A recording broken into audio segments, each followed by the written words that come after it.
സാജിദ് കൂടുതൽ വിവരങ്ങൾ നൽകാനായി തുടരുന്നുണ്ട്. സാജിദ് ഇപ്പോൾ അപകടം നടന്ന സ്ഥലത്ത് എത്തിയിട്ടുണ്ട് എന്നാണ് മനസ്സിലാക്കുന്നത്. എന്താണ് അവിടെ നിന്നും നൽകാനാകുന്ന വിവരങ്ങൾ?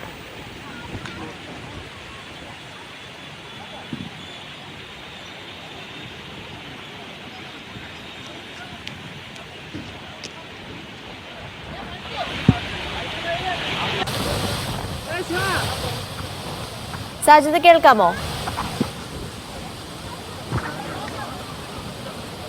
അനിഷ, തീർച്ചയായും കേൾക്കാം. ഇവിടെയാണ് അപകടം നടന്നത്. അതായത് ചിറ്റൂർ പുഴയുടെ ഈ കെട്ടിന് താഴ്ഭാഗത്താണ് ഈ വിദ്യാർത്ഥികൾ കുളിക്കാൻ ഇറങ്ങുന്നത്. ഈ കാണുന്ന ഭാഗത്ത് കുളിച്ചുകൊണ്ടിരിക്കുമ്പോൾ ഇതിന് ഇടയിലൂടെ ഗ്യാപ്പാണ്. അതിനകത്തേക്ക് അകപ്പെടുകയായിരുന്നു വിദ്യാർത്ഥികൾ. ഇതിൽ 2 വിദ്യാർത്ഥികളായിരുന്നു. ഒന്ന് അരുൺകുമാർ, ഗൗതം. രണ്ടും കോയമ്പത്തൂരിലെ കർപ്പകം കോളേജിലെ വിദ്യാർത്ഥികളാണ്. ഇതിൽ അരുൺകുമാർ എന്ന വിദ്യാർത്ഥിക്ക് വേണ്ടിയുള്ള തിരച്ചിലാണ് തുടർന്നുകൊണ്ടിരിക്കുന്നത്.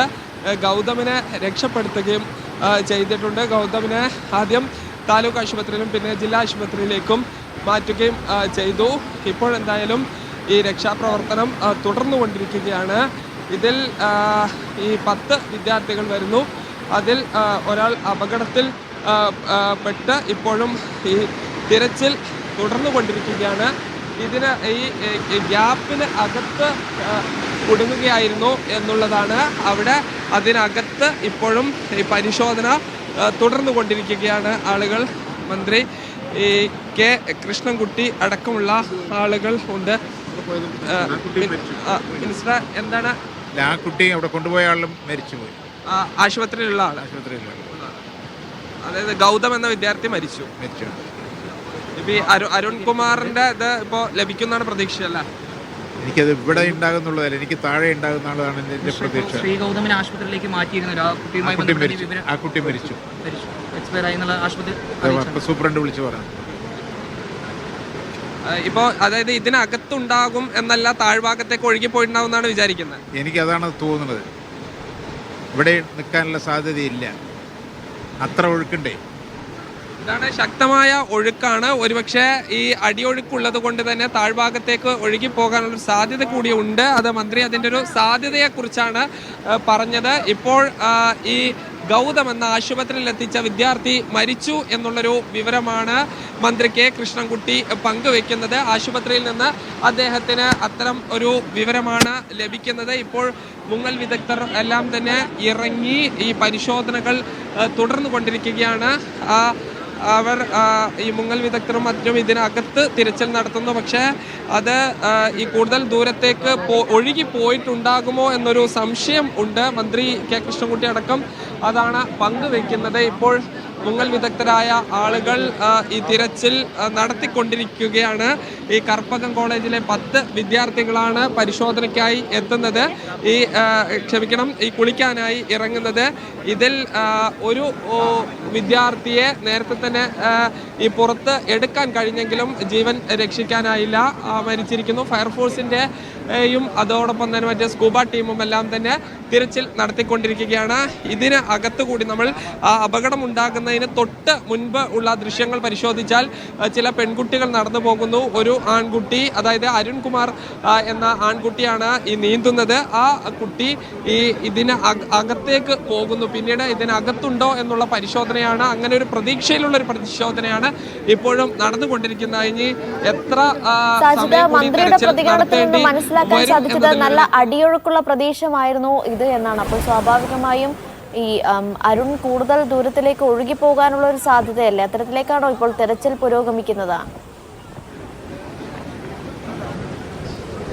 തീർച്ചയായും അത്തരം അടിയൊഴുക്ക്, വലിയ അടിയൊഴുക്കുള്ള ഒരു പ്രദേശമാണ്. അതുകൊണ്ട് തന്നെ ഒഴുകി പോകാനുള്ളൊരു സാധ്യത കൂടി ഉണ്ട്. അത്തരം സാധ്യതകൾ നമുക്ക് തള്ളിക്കളയാൻ കഴിയില്ല.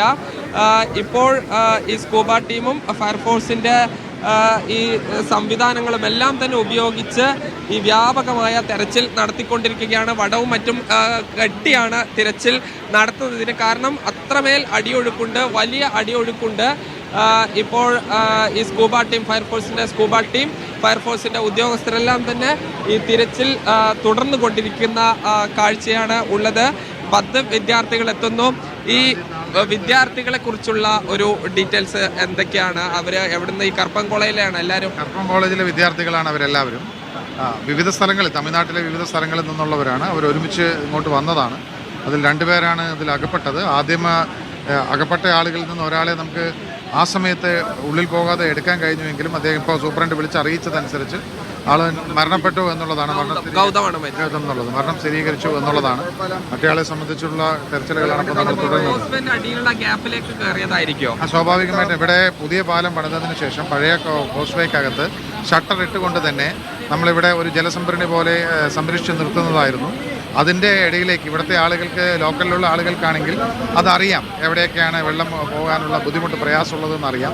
പക്ഷേ ഇവിടെ അല്ലാത്ത പുറത്തുനിന്ന് വരുന്ന ആളുകൾ എന്നുള്ള നിലയിൽ ഇതിൻ്റെ ഫോഴ്സ് എന്താണെന്ന് അവർക്ക് മനസ്സിലാക്കാൻ കഴിയാതെ പോയതായിരിക്കാം ഒരുപക്ഷെ ഇങ്ങനെ കാരണം ഷട്ടറിൻ്റെയും ഈ പാലത്തിൻ്റെയും ഇടയിലുള്ള ആ ഗ്യാപ്പിലൂടെയാണ് വെള്ളം നല്ല ശക്തമായി ഒഴുകിക്കൊണ്ട് നിൽക്കുന്നത്. ഗ്യാപ്പ് കുറച്ച് വീതിയുള്ള ഗ്യാപ്പ് തന്നെയാണോ?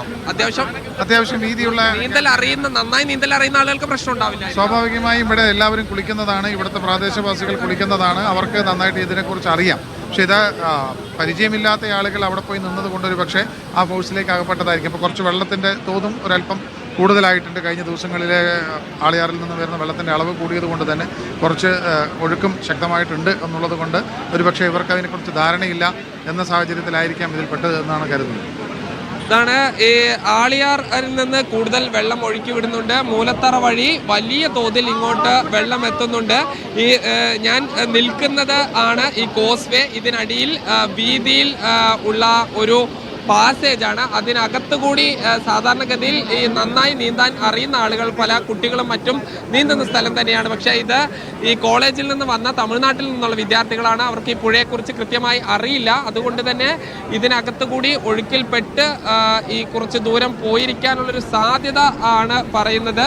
അതിനുള്ള സാധ്യതയുണ്ട്. എന്തായാലും ഇവിടെ തന്നെ ഉണ്ടാകുമോ എന്നൊരു സംശയത്തിലുള്ള തിരച്ചിലാണ് ഇപ്പോൾ തുടർന്നു കൊണ്ടിരിക്കുന്നത്. ഈ നിലവിൽ ഈ ഫയർഫോഴ്സിന്റെ സ്കൂബ ടീമും മറ്റും തുടർന്ന് കൊണ്ടിരിക്കുകയാണ്. ഇപ്പോൾ കോൺഗ്രസ് നേതാവ് സുമേഷ് അച്യുതൻ കൂടി ഉണ്ട്. ഇപ്പോൾ ഈ കുട്ടികൾ വരുന്നു, അവർ ഈ കോസ്വേക്ക് തൊട്ടടുത്ത് ഇറങ്ങി. എന്താണ് സംഭവിച്ചത്? ഇവിടെ കുട്ടികൾ 2 പേര്, നീന്താൻ അറിയുന്ന 2 വിദ്യാർത്ഥികൾ വെള്ളത്തിലിറങ്ങി നീന്തുമായിരുന്നു. പക്ഷേ ഇവർക്ക് ഇതിൻ്റെ അടിയിലുള്ള ഒഴുക്കിൻ്റെ അളവ് അവർക്ക് അളക്കാൻ കഴിഞ്ഞില്ല. കാരണം ഇതൊരു പഴയ പാലമാണ്. ഈ പാലത്തിൻ്റെ അടിയിൽ ചെറിയ ഗ്യാപ്പ്, ചെറിയ ഷട്ടറുകൾ വെച്ചിട്ടുണ്ട്. ആ ഷട്ടറിൻ്റെ അവിടെ ഒഴുക്ക് വളരെ കൂടുതലാണ്. അത് ഷട്ടർ തുറന്നിരിക്കുകയാണ് ഇപ്പോൾ. അപ്പോൾ ഒഴുക്ക് അവർക്ക് അളക്കാൻ കഴിയാത്തത് കൊണ്ട് ഒരു പയ്യൻ ആദ്യം വെള്ളത്തിൽ പെട്ടു, രണ്ടാമതൊരു പയ്യനും കൂടെ വെള്ളത്തിൽ പെട്ടു. ഒരു പയ്യനെ നമുക്ക് എടുക്കാൻ കഴിഞ്ഞു, പക്ഷേ ജീവൻ രക്ഷപ്പെടുത്താൻ കഴിഞ്ഞില്ല. രണ്ടാമത്തെ പയ്യൻ അരുൺകുമാറിന് വേണ്ടിയിട്ടുള്ള തെരച്ചിലാണ് ഇപ്പോൾ നടക്കുന്നത്. ഇത് ഈ ഷട്ടറിനകത്തുകൂടി ഈ സാധാരണ ഈ വെള്ളമൊക്കെ കുറഞ്ഞ സമയത്ത് ആളുകൾ നീന്താറൊക്കെ ഉണ്ടോ? ഇല്ല, ഷട്ടറിൻ്റെ അടിയിൽ, ഇത് പഴയ പാലമാണ്, ഇതിൻ്റെ അടിയിലൊരു ക്രോസ് ബാറുണ്ട്. അങ്ങനെ നീന്തി ക്രോസ് ചെയ്യാൻ കഴിയില്ല. ഇത് പിന്നീട് ഈ പാലത്തിൽ ഷട്ടർ വെച്ചിട്ട്, പുതിയ പാലം വന്നപ്പോൾ ഷട്ടർ വെച്ച് മാറ്റിയതാണ്. അപ്പോൾ ഇതിൻ്റെ അടിയിലൂടെ ആർക്കും നീന്താനൊന്നും കഴിയില്ല. വെള്ളം കൂടുതൽ വരുന്ന സമയത്ത് വളരെ ഒഴുക്ക് കൂടുതലായിരിക്കും ഈ ഷട്ടർ തുറന്നിരിക്കുന്ന ആ ഷട്ടറിൻ്റെ ഭാഗങ്ങളിൽ. ഇപ്പം ഇതിനകത്ത് തങ്ങി നിൽക്കാനുള്ള സാധ്യത ഉണ്ടോ? ഇപ്പം ആ ഒരു തടസ്സത്തിൽ ഒരു പയ്യൻ പെട്ടിരുന്നു. ആ പയ്യനെ നമ്മൾ പുറത്തെടുത്തു. പക്ഷേ മറ്റേ പയ്യൻ ആ തടസ്സം കടന്ന് താഴേക്ക് പോകാനാണ് സാധ്യത കൂടുതൽ. കാരണം ഇവിടെ ഇല്ല എന്നുള്ള സ്കൂബ ഡൈവ് മറ്റേ അകത്ത് കയറിയിട്ട് നോക്കി കണ്ടെത്താൻ കഴിഞ്ഞില്ല.